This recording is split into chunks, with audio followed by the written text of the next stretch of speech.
Hola, mi nombre es María Saucedo y les doy la bienvenida a un nuevo programa de Expediente INACIPE, Academia Mexicana de Ciencias Penales, este espacio que se hace en coordinación de la Academia Mexicana de Ciencias Penales y el Instituto Nacional de Ciencias Penales, y que el canal judicial nos presta para hablar de los temas más relevantes en esta materia. El día de hoy tocaremos el tema de el papel de la policía investigadora en el nuevo sistema de justicia penal. Para hablarnos de este tema nos acompaña el doctor Raúl Plasencia Villanueva, quien es miembro de la Academia Mexicana de Ciencias Penales y también fue presidente de la Comisión Nacional de Derechos Humanos durante 5 años más o menos. Bienvenido, doctor. Muchas gracias por venir al programa. Gracias, Luz María. Gracias por invitarme. Con mucho gusto estar aquí con ustedes. Doctor, pues ya estamos a poco tiempo de que se venza el plazo para comenzar a operar al 100% el nuevo sistema de justicia penal en México, este sistema de corte acusatorio. En esta ocasión vamos a hablar del papel de la policía investigadora. Con esta reforma del 2008, en el artículo 21 constitucional, se establece que la investigación de los delitos corresponde al Ministerio Público y a las policías, las cuales actuarán bajo la conducción del mismo. Platíquenos, ¿cuál es la diferencia entre esta actividad de la policía en este nuevo sistema y cómo se desarrollaba antes la policía en el sistema mixto inquisitivo? Con mucho gusto, Luz María. Creo que este es un tema muy importante por lo siguiente. El nuevo sistema de justicia penal realmente marca un nuevo paradigma en materia de justicia y también en desempeño de las policías en este país. Esto quiere decir que, tal y como tú lo referías a partir del artículo 21 de la Constitución y el 132 del Código Nacional de Procedimientos Penales, el policía se transforma en una pieza fundamental en el sistema de justicia. El policía ahora tiene que transformarse en un agente investigador, en un detective, una persona que pueda en un momento determinado identificar cuando se está cometiendo un delito, pero también podría identificar qué datos y elementos de prueba tiene que preservar, resguardar, custodiar en términos adecuados. El policía hoy por hoy tiene que estar debidamente capacitado, no solamente para recibir instrucciones como era antes en el sistema anterior. El Ministerio Público ordenaba, coordinaba la investigación. En el nuevo sistema, el policía está en condición de llevar a cabo la investigación. O sea, también es responsable, es corresponsable junto con el Ministerio Público. Inclusive, más aún, debe reaccionar inmediatamente, recibiendo incluso la propia denuncia con motivo de la comisión de un delito.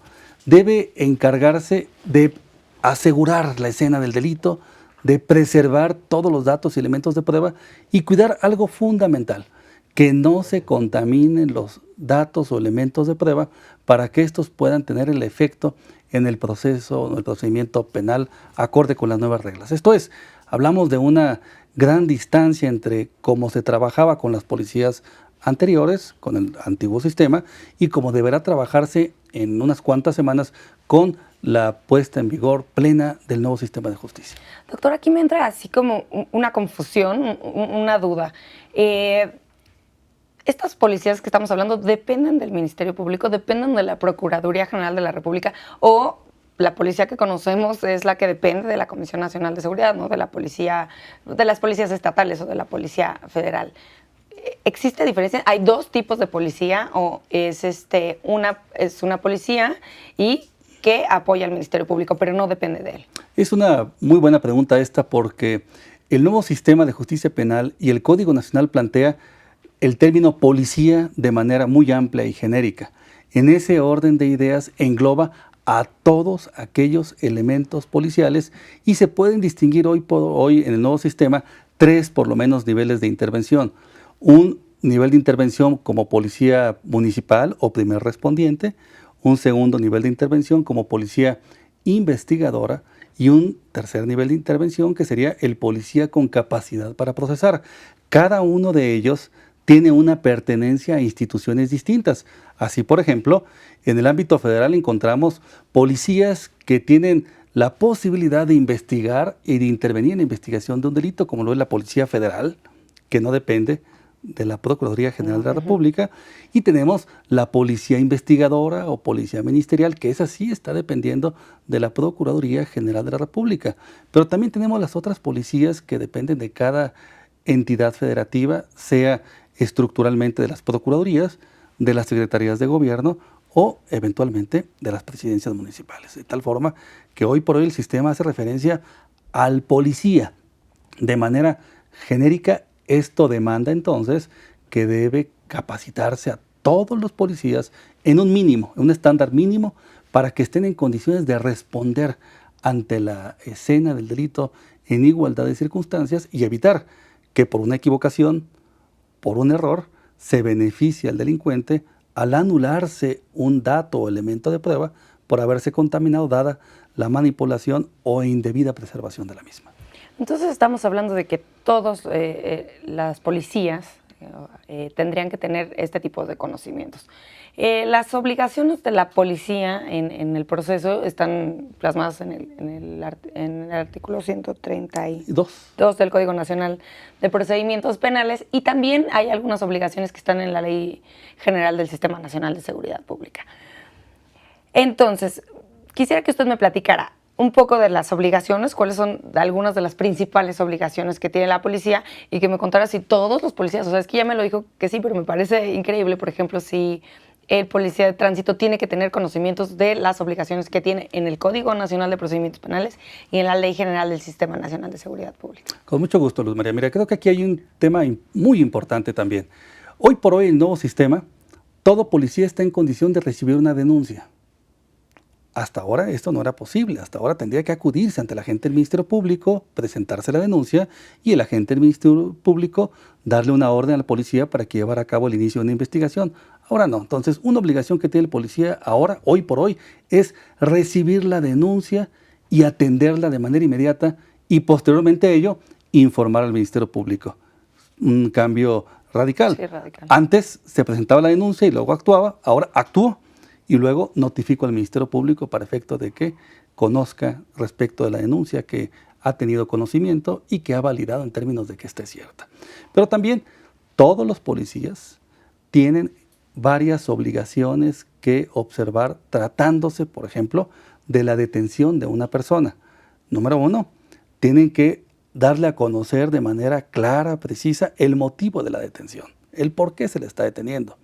En segundo lugar, le tienen que hacer saber que tiene un derecho de no declarar, de no decir absolutamente nada, de guardar silencio ante ellos. Por otra parte, tienen que hacerle saber que tiene el derecho también de contar con un abogado defensor, la persona que él elija, el quien considere conveniente, o si no tiene quien lo defienda, que se le podrá asignar uno por parte del Estado. Tiene derecho también a comunicarse con un familiar o con alguna persona para darles a conocer que se encuentra detenido o privado de la libertad. Tiene derecho también a no ser lastimado, torturado, maltratado, a que le respete su integridad personal. Tiene derecho a que si no comprende el idioma español, porque será el caso de que podríamos estar ante, por ejemplo, indígenas que no comprenden plenamente el español, a que se le ponga algún intérprete o un traductor a su disposición para que conozca cuáles son sus derechos, estos a los que me he referido, y sobre todo el motivo por el que está sometido a este procedimiento. Tiene derecho también, si se trata de una persona extranjera, a que se dé aviso inmediatamente al consulado para que se le pueda brindar por parte de su país, a través del consulado o la embajada respectiva, el apoyo jurídico correspondiente. Tienen la obligación los policías también, por ejemplo, en la escena misma del delito, de resguardar el lugar, preservarlo, acordonarlo. Eso que vemos en algunas series de televisión donde acordonan, y también en la realidad con una cinta en lugar de los hechos y la resguardan para que no se contamine, tienen la obligación en buena medida de darle atención inmediatamente a la víctima. La atención que necesita. Pudiera ser el caso de que la víctima haya sufrido alguna afectación en su integridad personal y entonces el policía debe atenderla de manera inmediata, si es posible que lo haga él mismo o en su defecto solicitar el apoyo médico que se requiera. Tiene también, por ejemplo, el policía la obligación de entrevistar a todas aquellas personas que están en el lugar de los hechos para tratar de llegar hasta alguna información en torno a qué fue lo que sucedió. Tiene la obligación, algo muy importante, Luz María, de llevar a cabo una serie de actas por escrito en las cuales se haga constar todo esto a lo que me he referido. Esto es, requisitar acta tras acta que conforme posteriormente un informe policial. Es el informe policial homologado. El informe policial homologado es la suma de un sinnúmero de actas que llevó a cabo el policía, a través de las cuales está haciendo constar que realizó todo esto a lo que me he referido.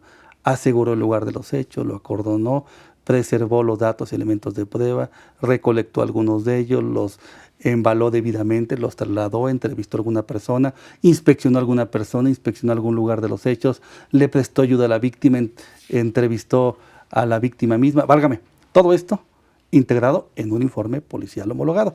El informe policial ya no es lo que hasta ahora conocíamos como el parte informativo, un par de hojitas en donde se hacía un resumen de lo que había pasado. No, el informe policial es un documento que es la suma de actas a través de las cuales se hace constar paso tras paso qué fue lo que hizo el policía en la escena o lugar de los hechos. ¿Hace mucho que se está utilizando este informe? Bueno, el informe policial es algo que deriva del nuevo sistema de justicia penal. Y en octubre del año pasado, precisamente el gobierno federal emitió a través de la Secretaría de Gobernación una serie de lineamientos y protocolos que hacen referencia a cuál es el contenido mínimo y los formatos que deben en buena medida llevarse a cabo para este llamado informe policial. ¿Y usted cuál es su consideración? ¿Que todo se cubrió lo que se necesitaba acerca de las funciones del policía dentro del Código Nacional de Procedimientos Penales? Porque hubo gente que dijo, no, pues es que se le dedicó una pequeñita parte al policía cuando su actividad es de suma importancia en el proceso. ¿Usted consideraría que quedó bien plasmado la función policial en el Código? Me parece que en términos del Código Nacional de Procedimientos Penales se dice lo que el Código debe establecer. Y ahora lo que está pendiente son los reglamentos y algo muy importante, Luz María, los manuales de operación que tienen que realizarse y que es algo en lo que estamos trabajando desde la propia academia, el cómo llevar a cabo manuales de operación que le permitan al policía, a todos los policías, cerca de 500,000 que hay en este país, del ámbito municipal, estatal, federal, a todos actuar en igualdad de circunstancias de manera homóloga para respetar el debido proceso, para respetar la legalidad y evitar que por una falla al momento de elaborar un acta o de intervenir tratando de ayudar a la víctima, por una falla, se beneficia al delincuente en lugar de ayudar a la víctima. ¿Y consideraría que habría que cambiar el perfil de los policías o con capacitar es suficiente? Parece que con la policía que tenemos, cerca de 500,000 de elementos, creo que es muy importante reforzar el tema de la capacitación, pero una capacitación que permita en buena medida lograr una profesionalización de los mismos. Tenemos policías con escasa primaria y otros con nivel profesional. Algunos que ganan un salario mínimo y otros que tienen un salario de 20,000 o 30,000 pesos mensuales. Esto quiere decir que necesitamos llegar a un punto en donde la capacitación permita que todo elemento policial pueda hacer ciertas actividades en igualdad de circunstancias. Y me refiero por lo menos a dos.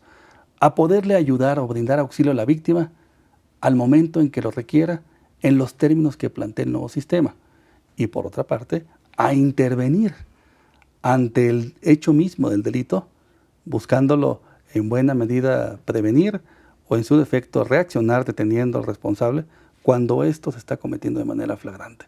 Entonces creo que con capacitación, pero con una capacitación que vaya mucho más allá de los ciclos de conferencias, de las pláticas, sino que sea una capacitación que permita, Luz María, revisar cómo están trabajando actualmente, qué es lo que están haciendo bien, porque habrá muchas cosas que hacen bien, y cómo en buena medida orientarlos para que eso que están haciendo lo puedan en buena medida hacer mejor y acorde al nuevo sistema, pero con la ayuda de lo que hemos denominado manuales de operación, manuales de actuación, que no es otra cosa, sino una guía, un 1, 2, 3 de cómo tienen que hacerse las cosas. Eso que está en la ley, que está en los reglamentos, que deberíamos todos conocer, pero que a veces más vale una buena tinta que una mala memoria, ¿no? Doctor Raúl Plasencia, tenemos que hacer una pausa, pero volvemos con el tema. Al auditorio, por favor, continúen con nosotros. Estamos en Expediente INACIPE, Academia Mexicana de Ciencias Penales.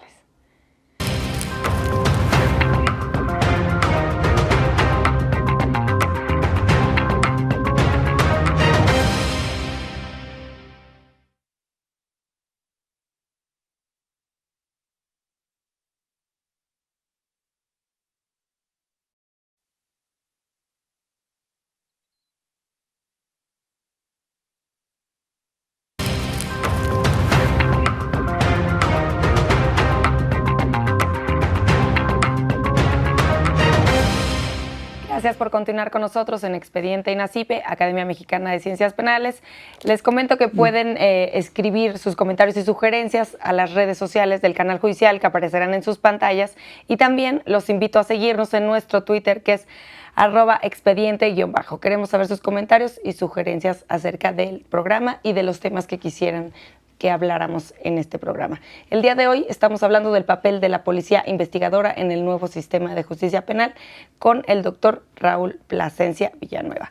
Doctor, antes de irnos a la pausa, usted ya me estaba hablando de la importancia de contar con manuales para las actuaciones de la policía en el sistema de justicia penal acusatorio.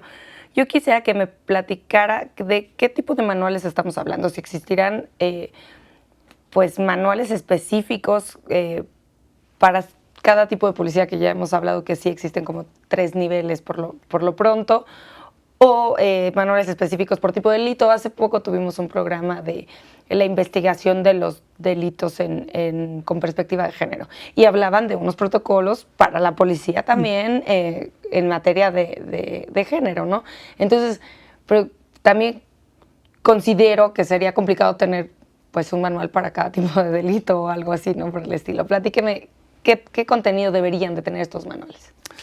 En efecto, Luz María, mira, comentaba que más vale una mala tinta que una muy buena memoria. En ese sentido, creo que es muy importante que un policía que no ha sido formado en las aulas, que no ha cursado un nivel profesional, que no, dijéramos, es un especialista en materia de justicia penal, pueda tener como auxilio, como ayuda, algunas guías, que no me refiero a un formato, ¿verdad?, sino más bien, por ejemplo, el policía al momento de detener a alguna persona tiene que leerle la cartilla de derechos.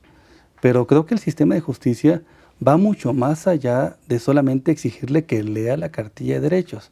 Lo importante es que garantice que le haga efectivos los derechos que le está dándole a conocer. Por ejemplo, el que tenga derecho a guardar silencio. Es importante eso. Una explicación debe estar ahí contigua para el policía en términos de qué acciones son las que debe omitir. Si está en condición de entrevistar, interrogar, preguntar, hacer que confiese o que declare la persona, o si ahora lo que tiene que hacer es abstenerse de todo tipo de comunicación en esos casos, y solamente reiterar a la persona el derecho que tiene a guardar silencio.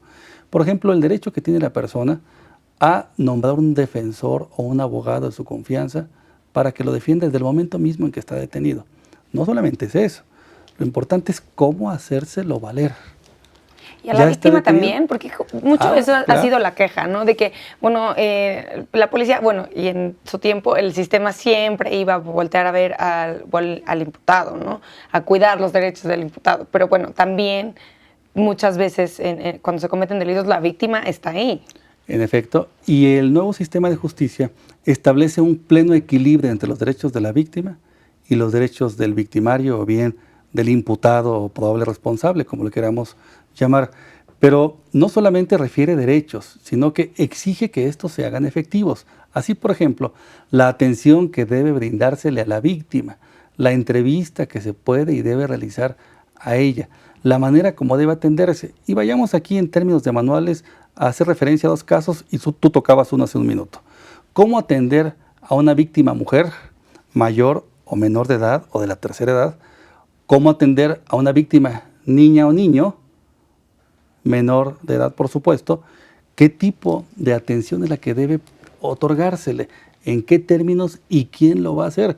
Hoy por hoy es el policía al cual se le establece esta obligación, y lo que es muy importante que se desarrolle es en algún documento, en lo que hemos denominado nosotros y que estamos trabajando, un manual de operación, de actuación, de buenas prácticas, que le permita conocer de manera muy sencilla qué tienes que hacer en el momento en que estés ante una víctima mujer que ha sido afectada por la acción de otra persona, en términos de un delito, qué hacer si es menor de edad, en qué momento atenderla, trasladarla, comunicarla, con quién. Hoy por hoy las cosas se hacen en muchas ocasiones por la costumbre, por la práctica. Se les sube la patrulla, se les traslada a la agencia del Ministerio Público y esa es la atención. Hoy por hoy, con el nuevo sistema, tendremos que cambiar esa perspectiva y dejar muy en claro el nivel de atención que habrá que brindarles en uno y otro casos a cada uno de estos dos supuestos. Doctor, ya aquí en varios programas hemos hablado de los avances del sistema. Ha venido gente de CETEC, ¿no? Ha venido gente de la Procuraduría General de la República, entonces también del Distrito Federal. Los hemos visto algunos avances, pero nunca hemos hablado de los avances en la policía. Ya se tienen activos, ya están utilizando policías el nuevo sistema de justicia penal. Pues mira, Luz María, el nuevo sistema de justicia penal en todos los estados en donde ha entrado en operación demanda de un elemento fundamental, de un pilar esencial para que tenga éxito, que es el trabajo y desempeño de los policías. Lamentablemente...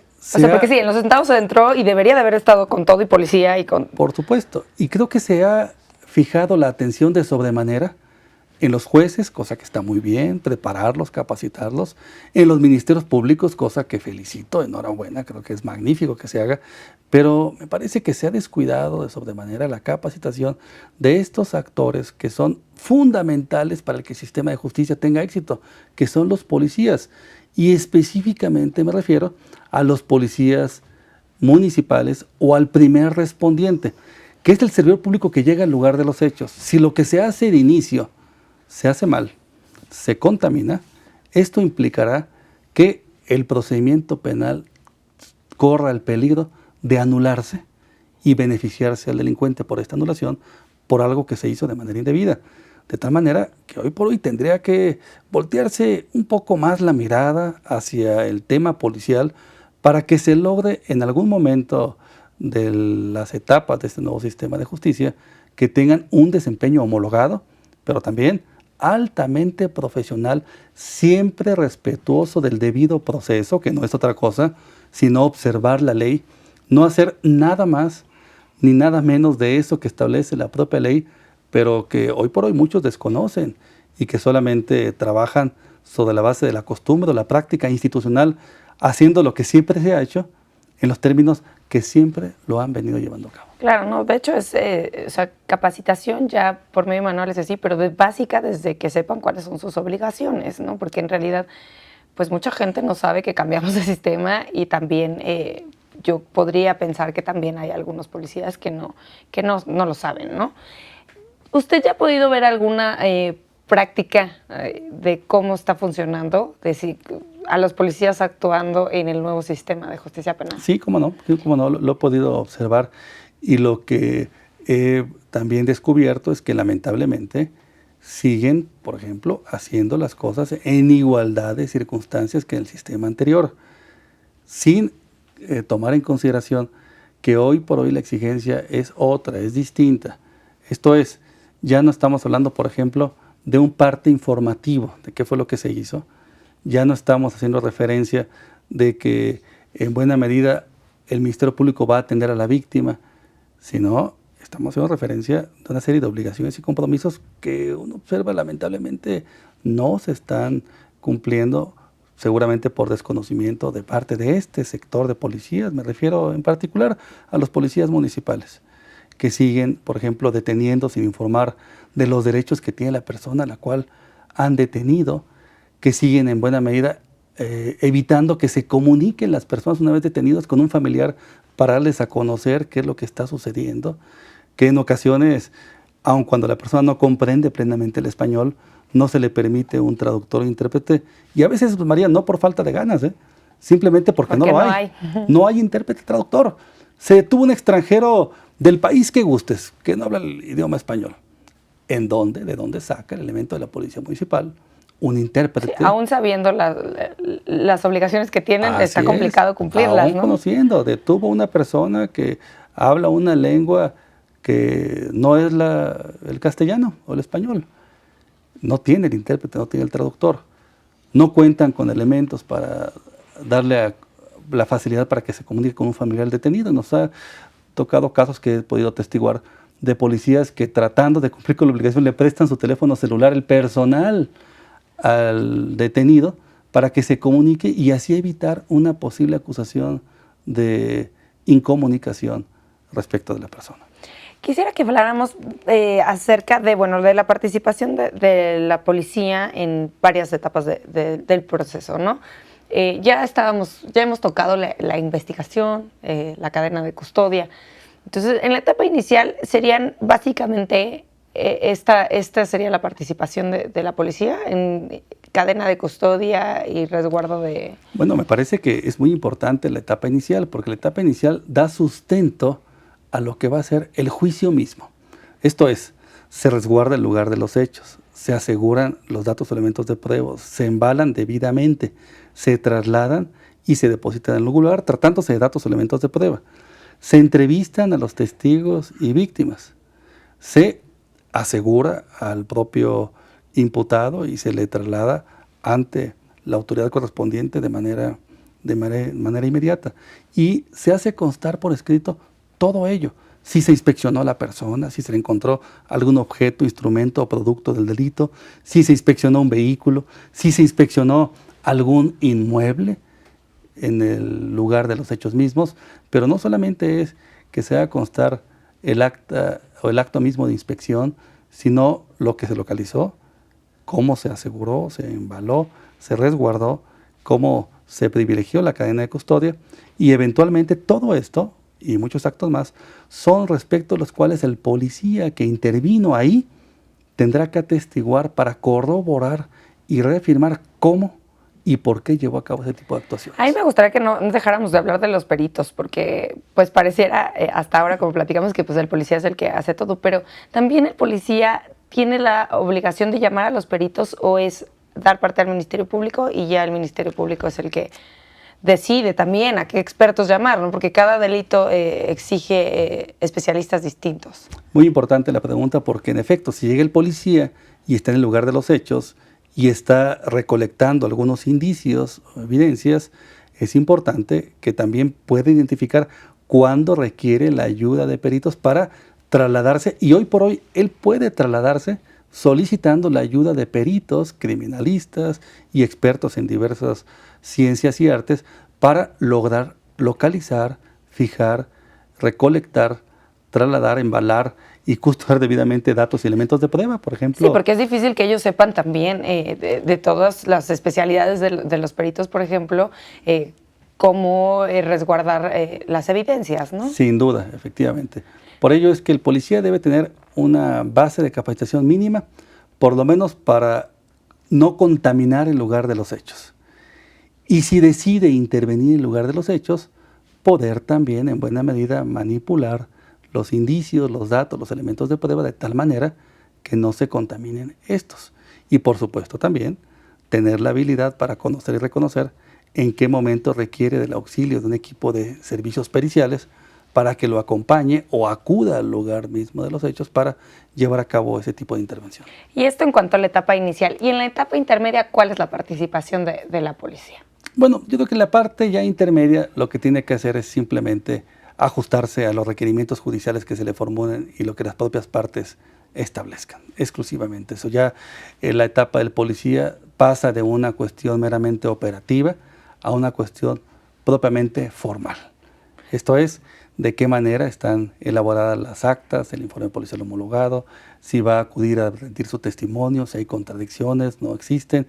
Y ahí es en donde ya, en el momento de la etapa intermedia y en el juicio mismo, tendrá ya que ser sometido a interrogatorios y contrainterrogatorios. En el caso de que llegara a juicio su participación, él sería un testigo.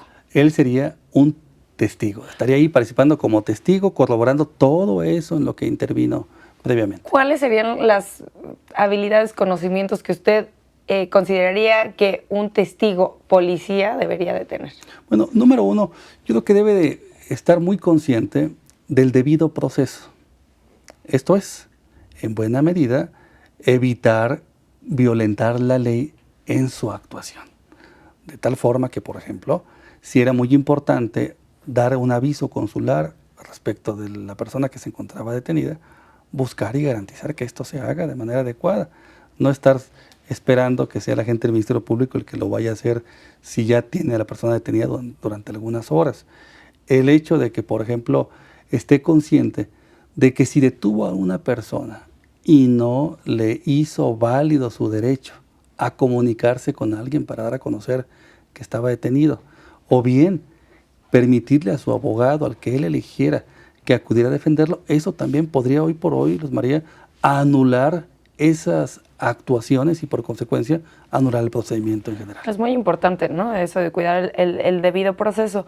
Pero también es importante en que el testigo tenga como credibilidad, y para esto pues tendría que tener justo la capacitación que usted dice para poder ser firme en sus respuestas y ser un testigo pues creíble, ¿no? Sí, yo creo que hay tres partes fundamentales, Luz María. Número uno, el pleno conocimiento de lo que hizo en el lugar de los hechos. Ahora, él conoce e intervino.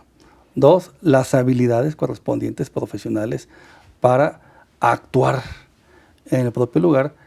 Y tres, el conocimiento legal del por qué intervino en cada una de las etapas. Esto es, no solamente se trata de la persona que estuvo en el lugar, sino que tratándose de policía, los porqués, el porqué de su intervención y las justificaciones legales de cómo y en qué términos se dio la intervención de él. Volviendo a hablar del tema de capacitación, porque bueno, tampoco hemos profundizado mucho en esto. Hasta ahora, ¿cuál es la capacitación que se les ha dado a la policía y cuál sería la capacitación como adecuada? Aparte de hablar de capacitación continua, ¿no? Mira, Luz María, yo he podido ser testigo, y me voy a referir solamente a un ejemplo que fui testigo de cómo es que esto se ha venido dando, en algunos casos, y no quisiera generalizar que así fuera en todo el país, pero en lo que me consta, he observado cómo han sido algunos ciclos de conferencias, de pláticas, a números reducidos de policías en torno al nuevo sistema de justicia penal oral adversarial, que en ocasiones se encuentran en cierto nivel de discurso que no va precisamente acorde al nivel profesional o académico de los policías. Creo que ese tipo de pláticas no tiene el éxito adecuado esperado porque no logra un conocimiento como el que quisiéramos para un mejor desempeño policial. ¿Y cómo debería darse? Creo que debería darse sobre la base muy práctica en términos de la manera como están trabajando y decirles, aquí está el ejemplo práctico de cómo lo están haciendo, y esto mismo que están haciendo, aquí está el ejemplo de cómo es que debe de realizarse. Sí, porque su labor es práctica, ¿no? En realidad. Porque su labor es eminentemente práctica. Creo que al policía sí es importante que le hagamos referencia del derecho a la legalidad, la audiencia, el debido proceso, los datos y elementos de prueba y la contaminación y la cadena de custodia, para que tenga alguna idea general de ello, pero es mucho más importante que en términos prácticos le digamos al momento en que usted localice este dato, elemento de prueba, la manera en que debe resguardarse es esta. Como lo están haciendo es así, como debe hacerse es de esta manera, y lo que no debe hacerse es esto. Esto le permite en buena medida así poder acertar de mejor manera y no estar tratando de recordar la clase o la plática muy interesante que se les brindó en un momento determinado, pero que está muy alejada de lo que en la práctica están requiriendo ellos. Y cuando he platicado sobre la capacitación y la implementación del sistema de justicia penal a junio del 2016, pues me decían, no se termina ahí, ¿no? Hay que continuar. Ustedes están presentando están trabajando en algunos manuales. Sí. ¿A quién se les van a presentar estos manuales? Sí, particularmente a los que hoy por hoy tienen el mando de la policía, esto es, generalmente procuradurías, secretarías de seguridad pública municipales, estatales, con el objetivo de que lo que se pueda ofrecer sea un análisis de la manera como se está trabajando, de qué forma esto coincide con el nuevo sistema de justicia y cómo es que debería hacerse el trabajo de ahora en adelante, con el objetivo de que sobre esa base se brinde la capacitación al personal y entonces sí se pueda tener un avance paulatino para que algún día la práctica institucional se modifique. Luz María, modificar una práctica institucional no es sencillo, no es rápido, pero si se va identificando esta, socializando y convenciendo al personal de que lo mejor para el buen desempeño es modificar o enmendar algún tipo de actividades, eso puede lograr un avance importante. Sí, claro, porque no solamente es capacitar, por aquí traía yo la expresión, pero decía, había que convencerlos, ¿no? Hacer que cambiaran su forma de pensar, de cómo o cuál es su labor. Y sobre todo, Luz María, el poderles transmitir que lo importante es cuidar su buen desempeño profesional.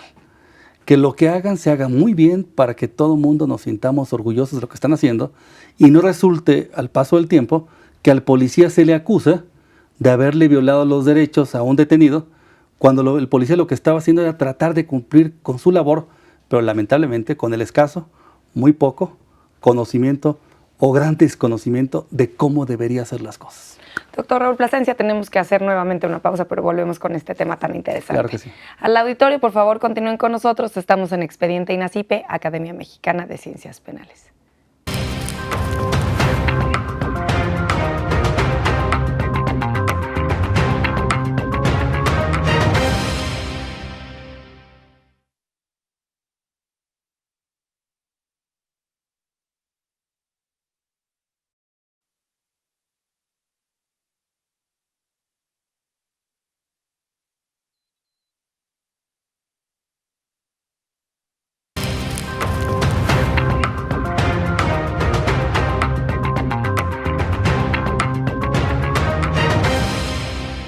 Gracias por continuar con nosotros en Expediente INACIPE, Academia Mexicana de Ciencias Penales. Nuevamente pongo a sus órdenes las redes sociales y los teléfonos del canal judicial que aparecerán en sus pantallas alrededor del programa. Y también los invito a seguirnos en nuestro Twitter, que es @expediente_. Mándenos sus comentarios y sugerencias acerca del programa. El día de hoy estamos hablando del papel de la policía investigadora en el nuevo sistema de justicia penal y nos acompaña el doctor Raúl Plasencia Villanueva. Doctor, quisiera que tocáramos el tema del servicio profesional de carrera. ¿Esto se está dando solo en algunos niveles? ¿Cuál es la importancia de que se dé y cuáles son los beneficios? Bueno, yo creo que un elemento fundamental para un mayor y mejor desempeño de las policías es precisamente propiciar y garantizar un servicio profesional de carrera. Esto es, que con el paso del tiempo, con mayor capacitación, con mejor desempeño, con mayor nivel de profesionalización, el policía vaya escalando los diferentes niveles para que entonces sí podamos tener un cuerpo mucho más sólido y con un desempeño adecuado. Este ha sido un largo anhelo desde 1994, ya tenemos 22 años, que en aquella ley del Sistema Nacional de Seguridad Pública en su momento establecía la exigencia de un servicio civil de carrera para el ingreso, para la promoción y para la permanencia. Y creo que es algo en lo que debe seguirse trabajando de manera muy intensa para que algún día podamos tener cuerpos policiales sumamente sólidos, con personal de gran experiencia, de gran conocimiento, de un desempeño altamente profesional, pero también, Luz María, muy bien remunerados. Sí, claro, porque también se habló mucho de la necesidad de homologar los salarios, que también suena como bastante complicado, porque pues hay muchos tipos de policías y también el estado de fuerza es grande. Pero, ¿será viable a un futuro no lejano?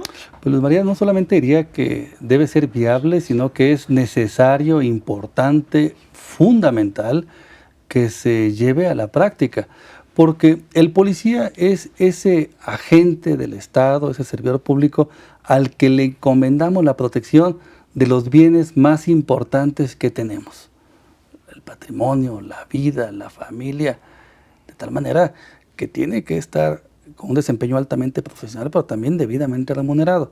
Y también, Luz María, ha ido cambiando la manera como operan las policías en el mundo.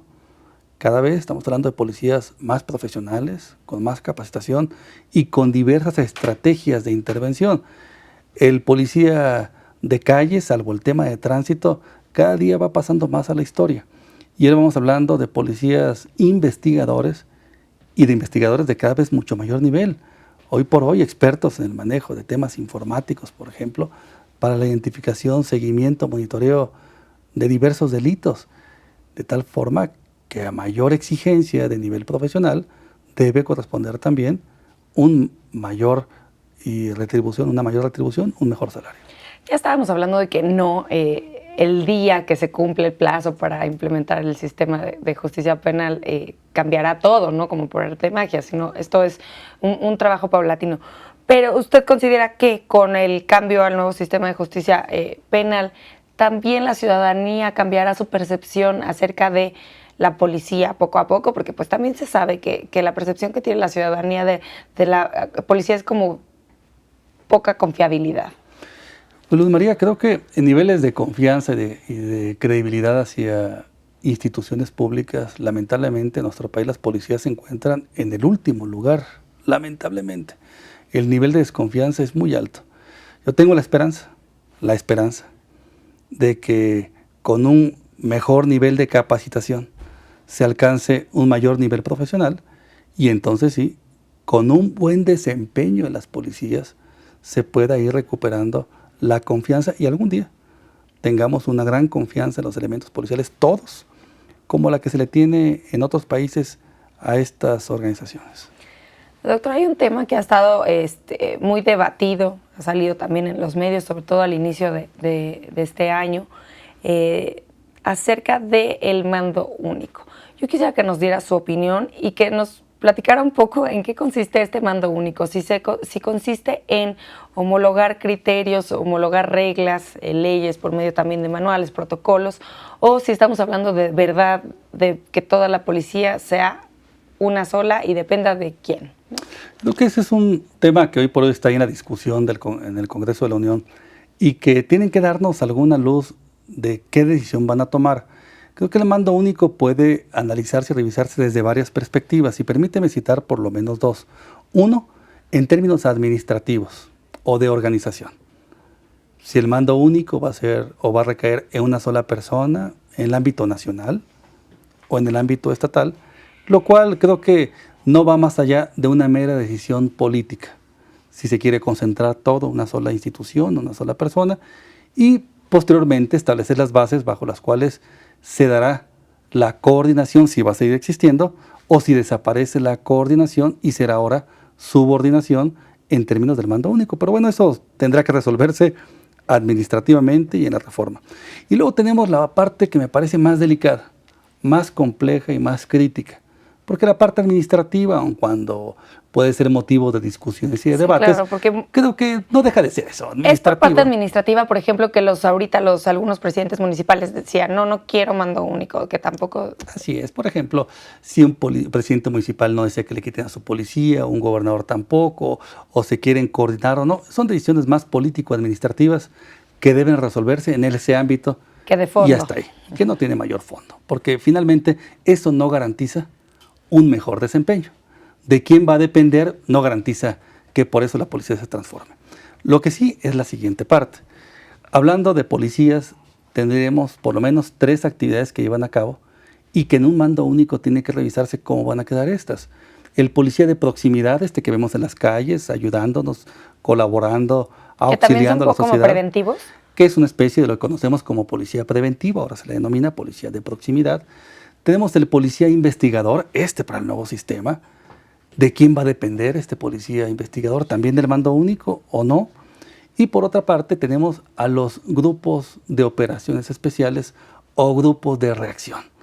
3, en buena medida, gamas distintas de policías a la que le podríamos sumar los de tránsito también, los auxiliares, y luego cómo quedarían también todas esas agencias privadas de seguridad que también dependen de autorizaciones por parte de las policías. Y en este ámbito, ahí sí la parte es fundamental. ¿Cuál es el perfil que se está pensando en términos de homologación nacional del policía de proximidad? ¿Cómo se va a alcanzar con estos policías que tenemos? Estamos hablando de la conformación de nuevos grupos tácticos operativos que van a existir y van a operar en todo el país dependiendo de un solo mando único, o seguirán operando estado por estado, municipio por municipio, y lo mismo la policía investigadora. Con el mando único se va a concentrar toda la policía investigadora en una sola institución nacional, o será una sola institución estatal, o cada quien conservará los términos correspondientes. Entonces, creo que es muy importante que se definan por lo menos esos dos aspectos. ¿Y cuál consideraría usted que sería el mejor? Bueno, es que en un país como el nuestro, con un régimen federal, con cerca de 500,000 de policías, con asimetrías muy complejas, con policías municipales, estatales, federales, creo que sí tiene que ser materia de una reflexión muy seria para que no resulte solo en términos de la decisión política, de que dependan de alguien pensando que con esto se van a transformar las cosas. No, lo importante sería estar conscientes de que habrá que llevar a todos estos cuerpos policiales a cierto nivel de desempeño homologado, profesional, que permita mejores resultados y por lo menos en estos tres temas, policía de proximidad o preventivo, policía investigador y equipos tácticos de reacción o de operaciones especiales, que tendría que definirse en la propia ley en qué se está pensando y cómo lograrán que en todos los municipios de este país, 2.457, tengamos una policía en igualdad de circunstancias. También tendríamos que esperar a ver cómo queda regulado, pero usted ¿cuáles consideraría que fueran los beneficios y también las faltas de lo que no estaría bien de tener una policía de mando único? Bueno, a mí me parece que no hay discusión alguna respecto de que deba existir un mando único, y menos en una corporación policial, siempre debe haber un mando único. Lo que está en discusión es si será un mando único nacional o 32 mandos únicos estatales y uno federal. Eso está en discusión y creo que es la parte de la decisión política, Luz María, que deben tomar. Creo que una u otra puede ser tan bien recibida, pero lo fundamental es cómo van a preparar a estos policías que actualmente existen para que respondan de mejor manera, sea con la decisión que tomen administrativamente, porque seguirán trabajando con el mando único estos mismos policías que tenemos. Sería impensable suponer que van a quitar a los 500,000 y llegarán 500,000 nuevos. No, seguirán trabajando con los mismos, por ello volvemos al tema, regresamos al tema que comentábamos, necesitaríamos más capacitación, más manuales, más acompañamiento, más seguimiento, más carrera policial, con el objetivo de que algún día estos policías brinden el desempeño que se está buscando. Ya existen algunos protocolos que se utilizan por parte de los miembros policiales. ¿Usted tiene conocimiento de cómo han funcionado? Bueno, hay varios protocolos que se han hecho, pero creo que son complejos para requisitar. ¿Cuál sería la diferencia entre un protocolo y un manual, por ejemplo? Sí, el manual lo que busca es enseñarle al policía cómo hacer su trabajo, de qué manera requisitar adecuadamente esos protocolos o esos formatos. Los protocolos son formatos que están hechos ahí en un documento y lo importante es que el policía pueda tener conocimiento de cómo requisitar debidamente esos formatos para que no se genere un tema de responsabilidad en su contra en lugar de un beneficio a la justicia. Bueno, y usted te hacía como que la diferencia entre las tres grandes rubros de policía que debería haber: la proximidad, la investigadora y la de reacción, ¿no? Pero puede ser que al final del día estas tres, o más la policía de tránsito, más todos, se vuelvan policía investigadora. Bueno, es que siendo policías, todos tienen la obligación de reaccionar y atender las obligaciones a las que hemos hecho referencia, Luz María. El Código Nacional y el nuevo sistema exige a todos atender y el delito y a la víctima en igualdad de circunstancias, hasta en tanto acude el elemento policial con capacidad para hacerse cargo del asunto. ¿Y qué me dice del Ministerio Público? ¿Cómo ha podido o cómo ha implementado ya este nuevo sistema? ¿Se ha acostumbrado a que otro investigador también es la policía? Porque pues va coordinado por él, pero los dos son los encargados de investigar. Bueno, creo que el Ministerio Público está sufriendo una transformación muy importante, pero también creo que va quedando muy en claro el papel que le corresponde a cada uno de ellos y el alto desempeño que el policía necesita para que las cosas prosperen. Y lo que estamos observando es en muchas ocasiones también casos en los cuales la policía llega con un informe policial que no es tal y que el Ministerio Público tiene que rechazárselo y decir, lamentablemente, ni puedo recibirte a un detenido, ni este informe que no cumple las exigencias, porque resulta contrario a la propia ley. O sea, es que aquí la importancia de que todos los operadores del sistema de justicia penal estén capacitados para poder operar de una manera, pues, coordinada, cordial, podría decirlo así, porque si no, ¿qué pasaría? Unos están capacitados, los otros no, y entonces no avanzamos. Diríamos, Luz María, estamos en un nuevo sistema de justicia penal con procedimientos que deben operar como brazos plenamente articulados, así como una serie de engranes que están perfectamente articulados, que uno debe hacer que se mueva el otro, pero en la dirección adecuada. Si uno de ellos no funciona, el sistema no va a operar. Y en este caso creo que ha habido un esfuerzo muy importante para capacitar a los jueces, que están muy bien capacitados, la gran mayoría. Un esfuerzo importante para capacitar a ministerios públicos, que creo que están recibiendo este tipo de capacitación, pero creo que hace falta mucho en materia de policías y de policías en términos generales para que estén en igualdad de circunstancias. Doctor Raúl Plasencia, nos quedan 2 minutitos. Quisiera darle alguna conclusión al auditorio acerca del tema del papel de la policía investigadora. Me parece que el nuevo sistema de justicia penal demanda una serie de exigencias hacia los policías muy distintas de las que estamos acostumbrados a observar. Creo que el gran éxito del nuevo sistema de justicia penal oral, acusatoria adversarial, va a recaer en el excelente desempeño que tengan los policías, y por ello debemos orientar mucho más la mirada, la atención para apoyarlos, para buscar que hagan de mejor manera su trabajo y que evidentemente podamos tener debidamente sustentados los asuntos, ya no pensando en que el Ministerio Público o el juez hagan su trabajo de manera adecuada, sino que lo que reciban de los policías esté en los términos constitucionales y legales debidamente requisitado, para que así veamos un cambio en la justicia, en lo que el juez decida y en lo que el Ministerio Público tenga en conocimiento de eso que los policías le traen para que conozcan. Doctor Raúl Plasencia, muchas gracias por venir al programa, gracias por darnos estas reflexiones acerca del papel de la policía investigadora. Con mucho gusto, Luz María. Al auditorio los espero la próxima semana en un nuevo programa de Expediente INACIPE, Academia Mexicana de Ciencias Penales.